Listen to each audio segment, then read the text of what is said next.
Park stadium करारात मुद्रांक शुल्क बुडवल्याप्रकरणी महाराष्ट्र क्रिकेट असोसिएशनकडून मूळ शुल्कासह 2% अतिरिक्त दंड वसूल करण्यात येणार आहे.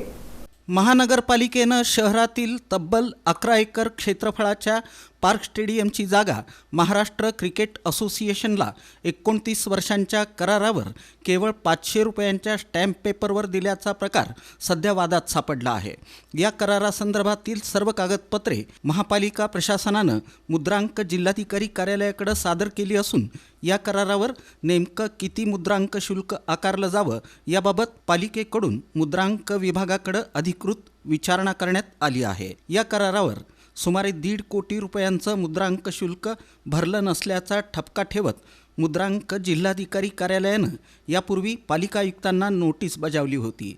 त्यावर पालिका प्रशासनानं लेखी खुलासा सादर केला आहे. करारपत्राची प्रत मागवल्यानंतर संबंधित कागदपत्रे मुद्रांक विभागाकडे सुपूर्द करण्यात आली आहेत. सुमारे 62 कोटी रुपये किमतीच्या या मालमत्तेचा करार अत्यल्प मूल्याच्या स्टॅम्प पेपरवर झाल्याची तक्रार प्राप्त झाल्यानंतर तत्कालीन मुद्रांक जिल्हाधिकारी अनिकेत बनसोडे यांनी पालिका आयुक्तांकडून खुलासा मागवला होता.